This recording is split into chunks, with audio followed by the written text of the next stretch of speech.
लेलैंड को पहले और उसके बाद एमएनएम फाइनेंस, अशोक लेलैंड में तो खबर का इंपैक्ट भी साफ तौर पर नजर आ रहा है।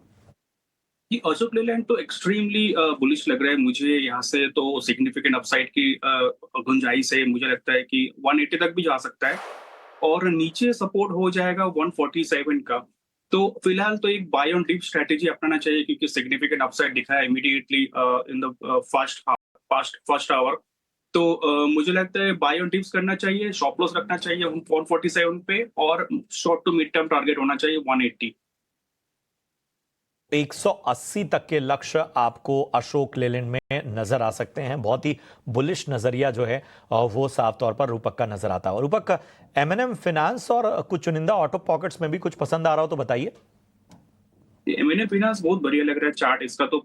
इससे पहले ब्रेकआउट आ गया था, एक दो दिन का कंसोलिडेशन चल रहा है। बट हालांकि कंसोलिडेशन का जो एंड होगा मुझे लगता है कि एंड अपसाइड में होगा, अपसाइड ब्रेकआउट में एंड होगा एमएनएम फाइनेंस का जो ब्रेकआउट। और नीचे सिग्निफिकेंट सपोर्ट हो जाएगा 340। 340 जब तक होल्ड है तब तक प्रॉब्लम नहीं होना चाहिए बुल्स को। अपसाइड में एक ब्रेकआउट आने के बाद तो 365 के ऊपर एक ब्रेकआउट आता है तो सिग्निफिकेंट रैली टुवर्ड्स 385 390 दिख सकता है शॉर्ट टर्म में।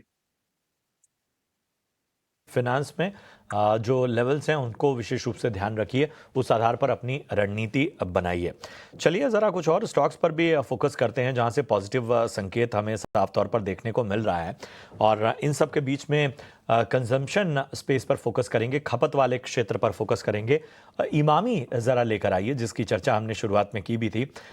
इमामी में आज तेजी देखने को मिल रही है और इस वक्त आप देखिए इमामी की बात करें तो लगभग 2.5% ऊपर, बहुत ही एक तरह से कंसिस्टेंट इस वक्त तेजी नजर आ रही है। दरअसल जो ब्रोकरेजेस में दिग्गज हैं गोल्डमैन सैक्स, उन्होंने जो इमामी पर है खरीदारी की राय दी है और उसका इंपैक्ट साफ तौर पर देखने को मिल रहा है। तो रूपक का इमामी ब्रोकरेजेस बुलिश हैं और कंजम्पशन स्पेस तो वाकई एक तरह से ये माना जाता है, और ख़ासतौर पे इस सीज़न में देखें एक तरह से जब बाजार वॉलेटाइल भी था तो भी उसमें यही था कि भाई एक बहुत ही कहीं के सेफ बेट के लिए बेहतर रहा है ये क्षेत्र। उस आधार पर इन सारे फैक्टर्स देखते हुए इमामी को तो अपने रडार पर लाइए ही। अगर आपको लग रहा है कि कंजम्पशन स्पेस में कुछ और भी बेहतर है तो उस पर भी राय दीजिए। जी, Emami very short term chart में मुझे अच्छा लग रहा है। लॉन्ग टर्म चार्ट या मिड टर्म चार्ट देखें तो डेफिनेटली एक डाउनवर्ड ट्रेंड में ही है। मतलब पिछले 1 से साल से इमामी नीचे आ रहा है, lower top lower bottom formation बनाते हुए नीचे आ रहा है। मतलब लॉन्गर टर्म चार्ट उतना भी इनकरेजिंग नहीं है, बट शॉर्ट टर्म चार्ट एकदम कुछ दिनों का चार्ट अगर देखें तो 1-2 महीना के बाद इमामी पहली बार 21 ईएमए जो short term exponential moving average एक है 21 ईएमए, तो उसके ऊपर सस्टेन करते हुए दिखाई दे रहा है आज का दिन। हालांकि क्लोजिंग तक देखना पड़ेगा। अगर क्लोजिंग आता है 523 के ऊपर क्लोजिंग आता है उसके बाद शॉर्ट टर्म में मुझे लगता है एक सिग्निफिकेंट अपसाइड आ सकता है जो स्टॉक को 560 तक लेके जा सकता है। तो देखना पड़ेगा क्लोजिंग कहाँ पे हो रहा है। और इंट्राडे पे भी बाई करते हो तो एक स्टॉप लॉस प्लेस करना होगा 518 पे। तो 518 की स्टॉप लॉस से आप बाई भी कर सकते हो करंट लेवल पे फॉर ए टारगेट ऑफ 560।